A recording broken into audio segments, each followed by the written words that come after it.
नमस्कार, आप देख रहे हैं जवाब तो देना पड़ेगा और आपके साथ में विजेंद्र सोलंकी। समान नागरिकता कानून यानी कि यूसीसी क्या प्रदेश से होते हुए केंद्र का कानून बनेगा? क्योंकि उत्तराखंड में यूसीसी का ड्राफ्ट सदन के पटल पर रख दिया गया। गुजरात, महाराष्ट्र में कमेटी अपॉइंट कर दी गई। राजस्थान, हरियाणा कतार में है, छत्तीसगढ़ कतार में। जहां जहां कानून लागू होता जाएगा वहां वहां देश के हर नागरिक को बहुविवाह, तलाक और उत्तराधिकार को लेकर एक जैसे कानून होंगे, चाहे धर्म कोई भी हो। गोवा के बाद उत्तराखंड देश का वो पहला राज्य बन जाएगा जो आजादी के बाद यूसीसी को लागू करेगा। गोवा में पुर्तगाल राज से ही यूसीसी लागू है। वैसे भी मुद्दा बीजेपी के घोषणा पत्र का हिस्सा रहा है। 2014 में चुनाव जीतने के बाद से ही देश में यूसीसी की गूंज सुनाई दी। 2019 में बीजेपी के घोषणा पत्र का हिस्सा यूसीसी था और अब चुनाव से पहले फिर से यह मामला गरमा रहा है। लेकिन एक तरफ समान नागरिकता कानून की बात और दूसरी तरफ जो जानकारी है उसके मुताबिक उत्तराखंड के यूसीसी मसौदे में जनजातीय समुदाय की 5 जातियों को अलग रखा गया। इसी को लेकर कांग्रेस सवाल उठा रही है। वहीं दूसरी तरफ ओवैसी ने कहा कि मुसलमानों के खिलाफ साजिश है। लेकिन सवाल यह है कि क्या कॉमन कोड पर कॉमन राय बन पाएगी? आज बात इसी मुद्दे पर।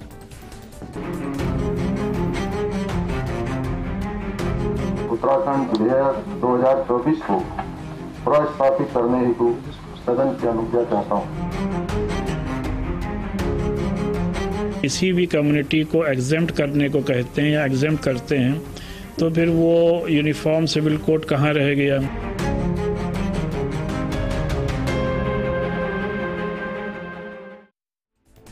चलिए इस मुद्दे पर डिबेट करें उससे पहले तेजी से आपको समझा देते हैं कि यूसीसी क्या है। यूनिफॉर्म सिविल कोड या समान नागरिकता संहिता में देश के सभी धर्मों समुदायों के लिए एक समान, एक बराबर कानून बनाने की वकालत की गई है। आसान भाषा में बताया जाए तो इस कानून का मतलब है कि देश में सभी धर्म समुदायों के लिए कानून एक समान होगा।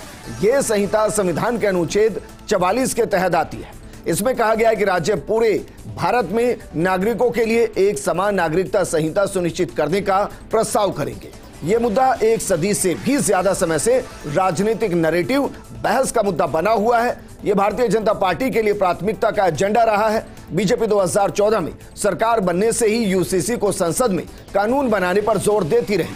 2024 चुनाव से पहले इस मुद्दे पर एक बार फिर से जोर पकड़ा गया है। बीजेपी सत्ता में आने पर यूसीसी को लागू करने का वादा करने वाली पहली पार्टी थी। यह मुद्दा बीजेपी ने 2019 के लोकसभा घोषणा पत्र के अंदर भी डाला था। लेकिन अब सवाल यह कि बिल को लेकर आगे क्या होगा, क्योंकि बिल को उत्तराखंड में इंट्रोड्यूस किया गया है। उत्तराखंड के बाद बीजेपी शासित राज्य मध्य प्रदेश और गुजरात में भी यूसीसी लागू करने के लिए कमेटी अपॉइंट की गई है। महाराष्ट्र विधानसभा चुनाव, माफ कीजिएगा, कर्नाटक विधानसभा चुनाव में भी बीजेपी ने यूसीसी को अपने मैनिफेस्टो का हिस्सा बनाया था। हाल के दिनों में प्रधानमंत्री मोदी और गृह मंत्री अमित शाह कई बार यूसीसी के फायदों का जिक्र कर चुके हैं। कोर्ट भी कई बार इसको लेकर टिप्पणी कर चुका है। हालांकि अभी केंद्र स्तर पर लागू करने पर अभी कुछ कहा नहीं जा सकता। केंद्र सरकार राज्यों में यूसीसी लागू करने से हुए फायदे सामने आने के बाद इसे देश में लागू करने पर विचार कर सकती है। सुप्रीम कोर्ट में लंबित सबरीमाला केस का फैसला भी केंद्र के यूसीसी लागू करने के विचार को प्रभावित कर सकता है। लेकिन क्या यह पूरे देश को प्रभावित कर सकता है? क्या इसकी वजह से जो तनाव है उसकी स्थिति बन सकती है, या फिर कहा जाए एक देश, एक निशान, एक संविधान, एक पहचान और एक कानून की बारी आ चुकी है?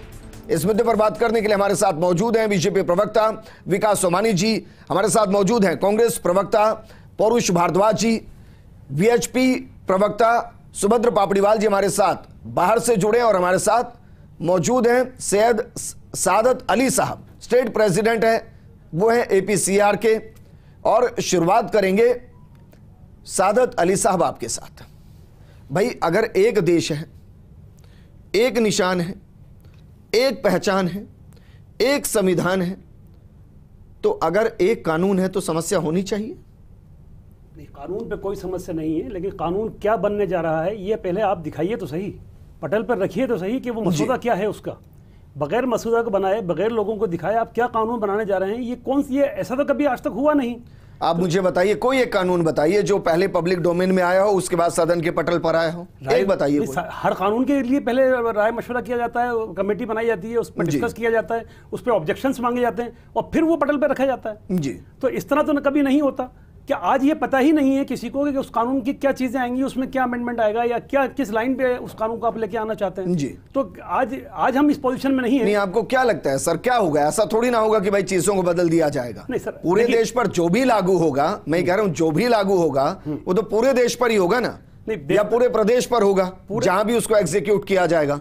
ऐसा थोड़ी ना होगा उसमें कि नहीं भाई मुस्लिम है तो आपके लिए 4 लाइन अलग से लिख रहे हैं हम, आप हिंदू हैं तो 4 लाइन अलग से लिख रहे हैं, ऐसा थोड़ी ना होगा। आपने कॉन्स्टिट्यूशन में या ये प्रोविजन दिया है ना कि सबको अपनी अपनी डाइवर्सिटी मेंटेन करने का इख्तियार है और ये देश डाइवर्सिटी का देश है।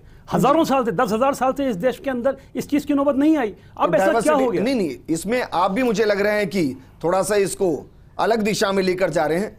क्या यूसीसी में कहीं ये जिक्र है कि मुसलमान भाई हमारे जो हैं वो अपने हिसाब से रीति रिवाज को नहीं अपना सकते? कहीं लिखा है तो दिखाइए ना, पहले उसका ड्राफ्ट तो दिखाइए भाई। वो यही तो कह रहे हैं कि अगर आप निकाह कर रहे हैं, शादी कर रहे हैं तो रजिस्टर करा लीजिए। उसमें कोई समस्या है कि रजिस्टर कराने में? हम आज भी कराते हैं, कोई दिक्कत नहीं है। तो फिर क्यों दिक्कत हो रही है इसको लेकर? उसमें क्या महिला को अधिकार देना गलत है? किस चीज का अधिकार महिला को किस चीज का अधिकार? संपत्ति का अधिकार देना गलत है? महिला को संपत्ति का अधिकार जो महिला को इस्लाम ने दिया है वो शायद किसी भी कंट्री में नहीं दिया या किसी भी मजहब गलत नहीं है ना सर अधिकार देना? है ना, पहले से ही प्रोविजन है। अरे तो फिर भी ऑब्जेक्शन नहीं होना चाहिए। जब प्रोविजन पहले से है तो नई चीज को लेके आने की कहां जरूरत है? इलीगली तरीके से, इलॉजिकल तरीके से 3 तलाक देता है। जी हाँ। मैं यहां किसी की वाइफ नहीं, मैं बेटी और आप बहन के नजरिए से देखिएगा किसी को, फिर दर्द महसूस होगा। बिल्कुल। अब जरा बताइए कि अगर ये कानून कहे कि भाई रजिस्टर कराइए आप लोग और अगर 3 तलाक दे रहे हैं तो बाकायदा प्रोसेस से, कानूनी प्रोसेस से आप तलाक लीजिए, कोई समस्या है इसमें? कोई समस्या नहीं है इसके अंदर। लेकिन अरे सर समस्या कहां है फिर? तो ये बात तो पहले ही हो चुकी है ना, अब ये नई यूसीसी लाने की जरूरत ही कहां है? ये बात तो सुप्रीम कोर्ट का जजमेंट भी कह चुका है और सब लोग कह चुके हैं कि साहब 3 तलाक किस तरह होगा, किस तरह होगा? 3 तलाक जो प्रोविजन दिया है कुरान के अंदर, जो तरीका है कुरान का कि 3 महीने के अंदर 3 तलाक होंगी। देश है जी हाँ, देश है ना, देश शरिया कानून से तो नहीं चलेगा। नहीं, शरिया कानून की बात कानून से ही चलेगा। हाँ, कानून से ही चलेगा। और अगर वो 3 तलाक ले रहे हैं और उसको अगर कानूनी प्रोसेस से ले रहे हैं तो समस्या क्या है उसमें? तलाक तो कुरान के हिसाब से ही होगी ना, या इस्लामिक तरीके से ही होगी ना तलाक। तो वो आप जिसकी बात कर रहे हैं वो तो डिग्री होगी कोर्ट से जी। जब तलाक की आप बात कर रहे हैं तो तलाक क्या वो लेना जरूरी नहीं है? डिग्री लेना, हाँ। जिसको चाहिए वो डिग्री ले लें, कौन मना करता है? सर जिसको चाहिए नहीं होता है ना, विकल्प नहीं होता है। हस्बैंड वाइफ के बीच का मामला है, बात सुनिए, हस्बैंड वाइफ के बीच का मामला है। अगर हस्बैंड ने किसी भी इश्यूज के ऊपर गलत है सर आप। नहीं, हस्बैंड वाइफ के बीच का मामला नहीं है सर, किसका मामला? ये एक देश के एक महिला का मामला है, किसी के परिवार की महिला का मामला नहीं है। क्या वो देश की महिला नहीं है? देश की महिला को अगर उसके साथ ज्यादती होगी तो ये कहकर छोड़ दिया जाए कि इस परिवार की महिला है, छोड़ दीजिए इसको। नहीं, बिल्कुल नहीं, जाने दीजिए, बिल्कुल नहीं। देश साथ नहीं है, उसका तरीका है पूरा, उसका पूरा तरीका है। और कोई भी हस्बैंड, कोई भी मर्द अपनी बीवी को गिफ्ट में तलाक नहीं देता। गिफ्ट में ही मिलते हैं? नहीं मिलते हैं सर, ये आप गलत कह रहे हैं। कितने उदाहरण में राजस्थान के बताऊं जहां रोटी अच्छे से नहीं बनी 3 तलाक हो गया, संबंध बनाने से इनकार हुआ 3 तलाक हो गया, सुबह पानी नहीं दिया, चाय नहीं दी 3 तलाक हो गया। ये उदाहरण है सर? नहीं, ऐसा कुछ नहीं है। ऐसा आप सिर्फ हजारों केसों में से 2 केस ऐसे होते हैं जिसके अंदर आप देखते हैं उसको हम क्रिटिसाइज करते हैं, गलत मानते हैं जी। कोई भी नहीं करता ऐसा। परुष भारद्वाज जी, मैं कई ऐसी इस्लामिक कंट्रियां गिना दूंगा जिनके अंदर यूसीसी है। देश के अंदर एक देश एक कानून लाने के लिए 75 साल लग जाएं और उसमें भी आप ये कहें कि नहीं ये किसी एक के खिलाफ है।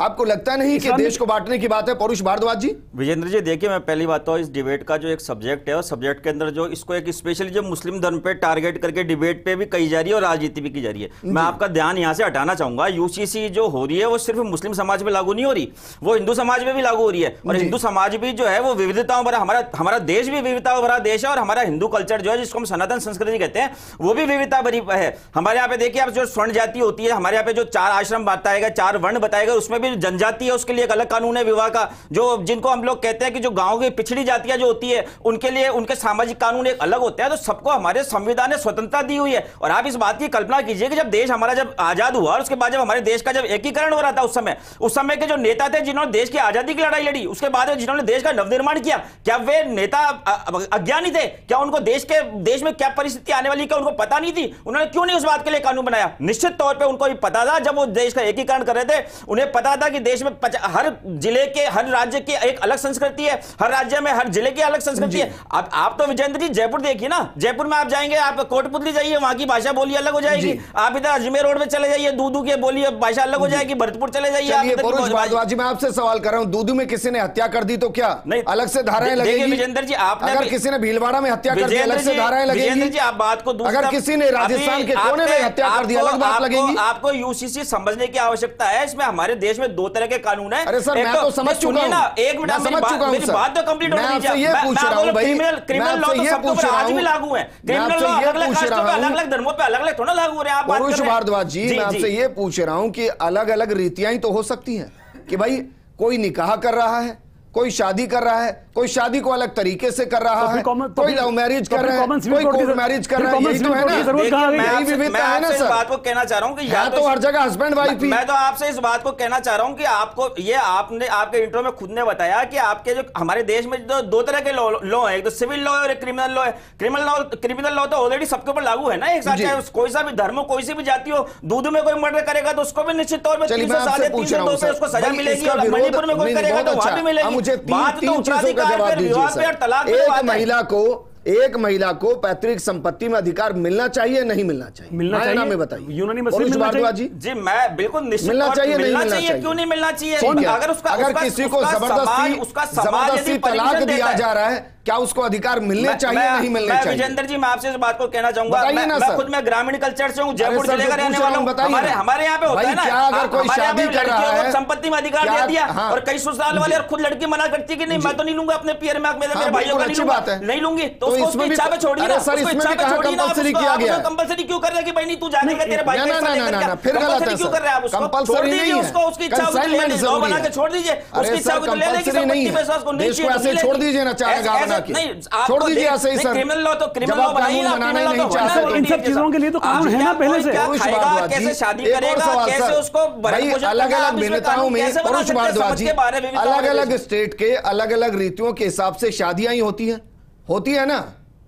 मैं आपकी बात सर होती है, नहीं होती है? बिल्कुल होती है ना, होती है। तलाक के भी अलग तरीके, कहलाते पति पत्नी है ना जी, कहलाते पति पत्नी है ना, बिल्कुल वही कहलाते हैं हर जगह, हर तरीके से। तो मैं कह रहा हूं, अगर सबको रजिस्टर कर दिया जाएगा तो समस्या हो जाएगी। मैं आपसे इस बात को कह रहा हूं कि आज उत्तराखंड में जो बात हो रही है, अभी आपके इंट्रो में बताया कि वहां पे 6 जनजाति को छोड़ दिया गया, तो क्यों छोड़ दिया गया? भाजपा से सवाल कीजिए आप, वो फिर यूसीसी हो जाएगी। बताइए, पूछ रहा हूं विकास सोमानी जी, छोड़ देंगे आप शब्द लेकर आते हैं विकास सोमानी जी, आप शब्द लेकर आते हैं यूसीसी और कह रहे हैं समान नागरिकता संहिता है, तो फिर उन 5 जातियों के 2,91,000 नागरिकों को क्यों छोड़ दिया गया इससे बाहर?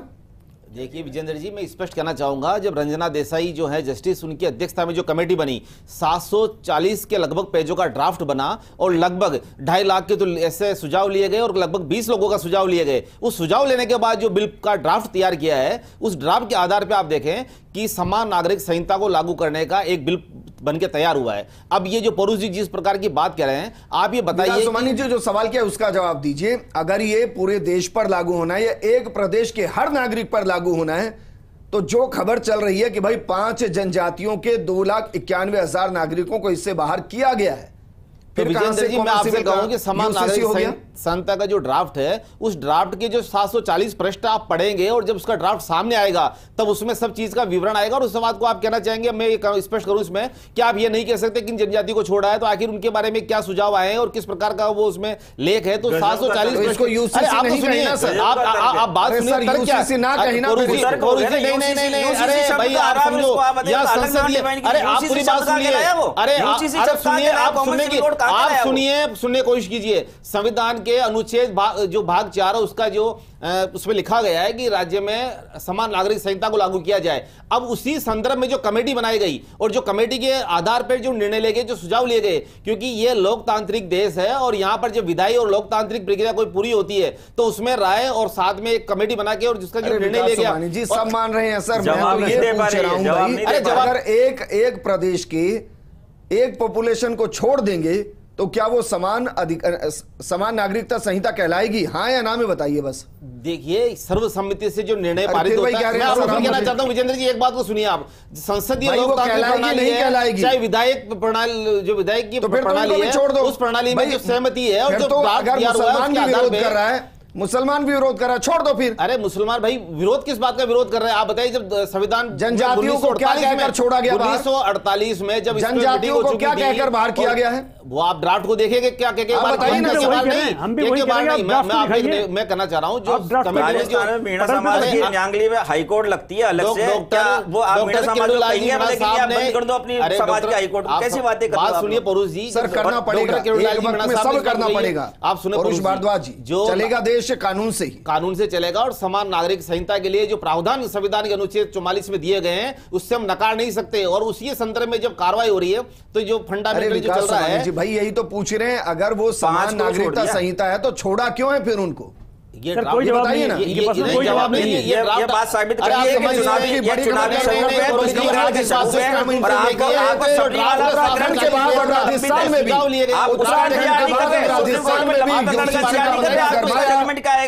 सर सुनिए, आपके स्टेट की खबर है, बताना विकास सोमानी जी, आपके ही स्टेट की खबर है, राजस्थान में भी यूसीसी का मुद्दा गरमा रहा है।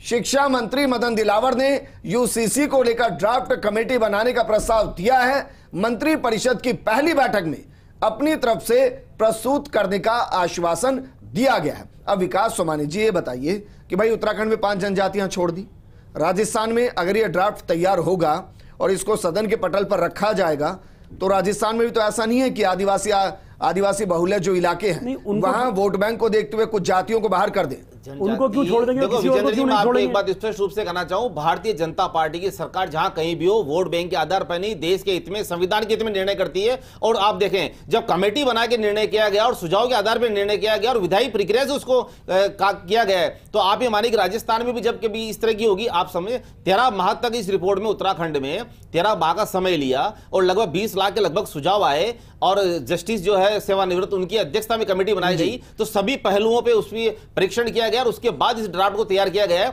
और इस ड्राफ्ट को जब सदन में पेश हो रहा है तो आप देखें कि जो सहमति बन रही है, आप इस बात को नहीं कि आपन कहना चाहें कि लाखों संख्या में कोई एक व्यक्ति नहीं चाहता है या कुछ नहीं चाहते हैं, तो ये संघात्मक ढांचा है, संघात्मक ढांचा जो देश का है। और आप तथ्यात्मक रिपोर्ट सुभद्र पापड़ीवाल जी, भाई सुभद्र पापड़ीवाल जी 2019 में, एक मिनट सर, एक मिनट, वो दूर से जुड़े हैं, आवाज सुन नहीं पाएंगे। सुभद्र पापड़ीवाल जी 2019 में बीजेपी के मैनिफेस्टो का हिस्सा था यूसीसी। अब वो अलग अलग स्टेट के माध्यम से लागू किया जा रहा है कि जहां जहां बीजेपी की सरकारें वहां वहां इसको लिटमस टेस्ट करते हैं। आपको लग रहा है लोकसभा चुनाव से पहले इसको उत्तराखंड से शुरू करना एक सियासी पहल है, चेक करने के लिए कि कितना विरोध होता है और इसको लेकर जनता कितना इसको एक्सेप्ट करती है? देखिए, जनता पे एक्सेप्ट करने का विषय और सियासी पहलू का विषय, ये राजनीतिक दलों के लोग बैठे हैं आपके साथ में, ये बताएंगे और इनसे ही चर्चा करें इस बारे में। राजनीतिक विषय पर तो मैं अधिक टिप्पणी बहरहाल नहीं करूंगा, हालांकि समझ है मुझे, लेकिन मैं निवेदन करना चाहता हूं भाई साहब कि संविधान की मूल भावना को बार बार इग्नोर कर रहे हैं हम। जब भारत के संविधान के अंदर यह बात विशेष रूप से उल्लिखित है कि जो ट्राइब्स हैं, जो शेड्यूल्ड ट्राइब्स हैं, वो उनकी पहचान को, उनकी संस्कृति को अक्षुण्ण रखना है, प्रोटेक्ट करना है। दूसरी बात, भारत सिर्फ एक लोकतंत्र नहीं है, it's not only a democracy, it is a Republic. Bharat एक गणराज्य है। गणराज्य से तात्पर्य है कि भारत का समस्त जो काम है, समस्त क्रियाकलाप हैं, वो एक लिखित संविधान के तहत होंगे। यदि 90% की अगर बहुतायत भी कुछ कह दे कि हमें रिजर्व बैंक को लूटने की परमिशन दी जाए, तो वो भारत में नहीं दी जाएगी, क्योंकि भारत सिर्फ लोकतंत्र नहीं है, यह गणराज्य है। और अगर लिखित संविधान के विरुद्ध अगर कोई काम होता दिखाई देगा तो उसके लिए सर्वोच्च न्यायालय जुडिशियल रिव्यू करने के लिए स्वतंत्र है। जिन पक्षों को लगता है कि ये संवैधानिक मूल भावनाओं के खिलाफ कोई काम हो रहा है, तो वे लोग स्वतंत्र हैं, आजाद हैं, सर्वोच्च न्यायालय में जा करके और संवैधानिक बेंच को बुलाएं और जुडिशियल रिव्यू करवाएं। इस बात में इतनी ज्यादा बहस करने की आवश्यकता इसलिए नहीं है कि संविधान के आर्टिकल 44 के बाद में भी सर्वोच्च न्यायालय ने दर्जनों निर्णय दिए हैं, सरकार को डायरेक्टिव प्रिंसिपल्स का हवाला देके कहा है कि अरे भाई इसको लागू करो, बहुत ज्यादा डिस्क्रिमिनेशन हो रहा है। बिल्कुल सुभद्र पापड़ीवाल जी, मैंने यही सवाल किया था सर शुरू में, भाई ये उम्मीद केंद्र सरकार से करनी चाहिए थी कि पूरे देश में एक बार में लागू कर दिया जाता, होना चाहिए था ना। सोलंकी जी कुछ कह रहे हैं आप? हाँ, मैं ये कह रहा हूं सर कि ये तो मैं पहला ही सवाल ये था कि भाई केंद्र सरकार को पूरे देश में लागू कर देना चाहिए अगर कंकरेंट लिस्ट का मामला है ना सर, कंकरेंट लिस्ट का मामला है, राज्यों को अपना काम करने दीजिए ना सर, राज्यों को भी तो करने दीजिए। गोवा में लागू है ना, कौन सा चांद के 2 टुकड़े हो गए या कौन से जमीन के ऊपर वहां पर जलजला आ गया है, क्या हो गया वहां, चल रहा है ना वहां पर गोवा में, क्या हो गया बताएं? मतलब जरूरी नहीं है ना, इतना जरूरी नहीं कि पूरे देश में लागू किया जाए, आप ये कह रहे हैं कि भाई आराम से होने दीजिए, कोई जल्दबाजी नहीं है। एक स्टेट करके अगर 20 साल में पूरे देश में हो रहा है तो कोई जल्दबाजी नहीं है सर। 75 साल हो गए, जल्दबाजी क्या हो रही? 75 साल का इंतजार कम होता है क्या जी? सर्वोच्च न्यायालय बार बार कह रहा है ना, आपको पता है ना, अभी आप ही बता रहे थे सर, सर्वोच्च न्यायालय हर रोज आगाह कर रहा है सरकार को और बार बार कह रहा है कि ये क्या कर रखा है, ये क्या कबाड़ा कर रखा है, आपने क्या तमाशा बना रखा है। कौन सी सरकार को कह रहा है सर? कौन सी सरकार को कह रहा है? सुभद्र पापड़ीवाल जी, उत्तराखंड की सरकार को कहा था क्या या केंद्र सरकार ने? किसने? सुप्रीम कोर्ट ने। सुप्रीम कोर्ट पूरे देश को कह रहा है सर, पूरे देश को कह रहा है। और देश कौन चला रहा है सर? देश की जनता चला रही है, गणतंत्र चला रहा है, यहाँ का संविधान चला रहा है, सरकार नहीं चला रही। सरकारें तो आती चली जाती है सर, गणतंत्र अक्षुण्ण है, गणतंत्र। ठीक है सर, ये परिभाषाएं क्या वक्त के साथ बदल जाती हैं।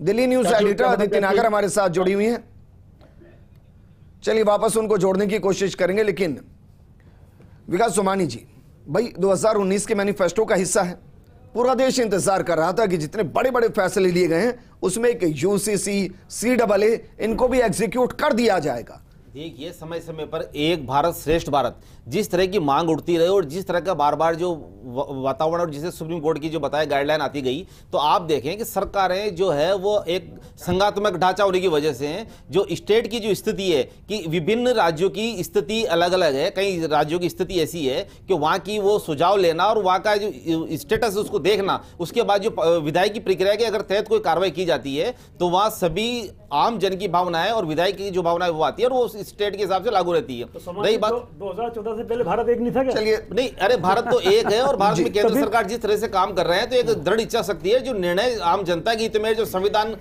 जो चाहेंगे संवैधानिक रूप से वो कार्य हो रहे हैं और होते रहेंगे। आप जैसे अभी पूर्व में 3 तलाक की बात कर रहे थे, तो मुस्लिम खवातीन बहनें उस निर्णय से बड़ी खुश है और उस खुश का परिणाम है कि केंद्र सरकार को बहुमत के रूप से अपने वोट दे रही है। राजस्थान के मंत्री हैं, वो भी कह रहे हैं कि भाई हम क्यों देर करेंगे, हम भी लेकर आएंगे जल्दी, जरा सुनिए। बिल्कुल 100% मुख्यमंत्री से वार्ता करके इस पे चर्चा करेंगे और मेरी पूरी इच्छा है, क्योंकि मैं वार्ता करने के बाद में बता पाऊंगा, बाकी 100% राजस्थान की विधानसभा में ये लागू होगा, पारित करेंगे और राजस्थान में नहीं पूरे भारत में लागू होगा। तो चलिए, पूरे भारत का तो पता नहीं, लेकिन हाँ जहां जहां बीजेपी की सरकारें वहां इसको लागू करने की तैयारी की जा रही है। लेकिन सैयद साद अली साहब, मैं फिर वही मूल सवाल कर रहा हूं, अगर किसी ड्राफ्ट के मूल में सबको अधिकार देना है, सभी के अधिकारों का संरक्षण करना है, तो उसका विरोध होना ही नहीं चाहिए। सर, हम विरोध नहीं कर रहे हैं, हम आपसे ये कह रहे हैं कि जिन चीजों के बारे में पहले से प्रोविजन है, ये देश के 2014 में बना है क्या?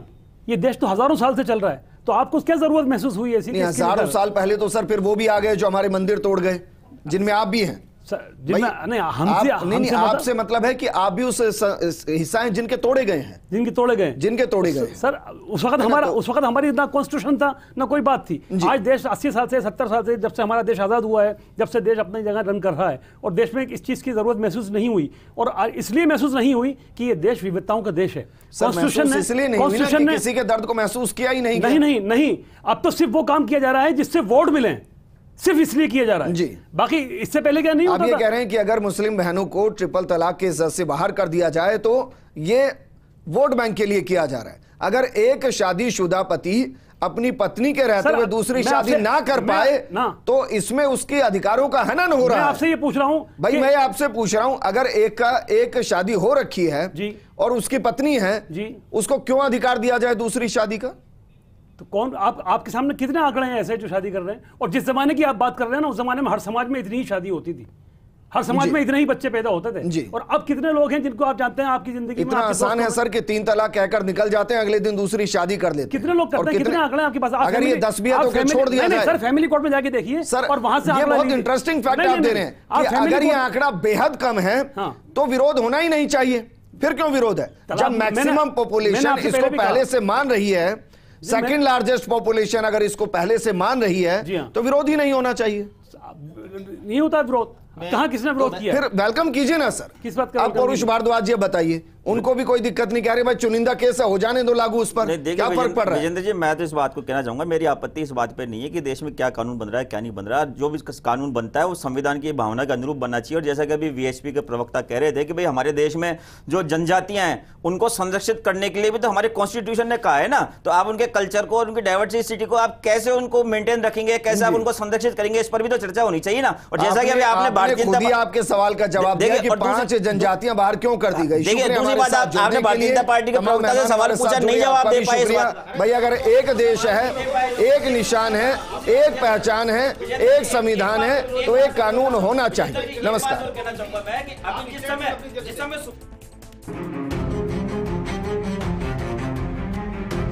उत्तराखंड विधेयक 2024 को प्रस्तावित करने हेतु सदन की अनुज्ञा चाहता हूँ। किसी भी कम्युनिटी को एग्जेम्प्ट करने को कहते हैं या एग्जेम्प्ट करते हैं तो फिर वो यूनिफॉर्म सिविल कोड कहाँ रह गया?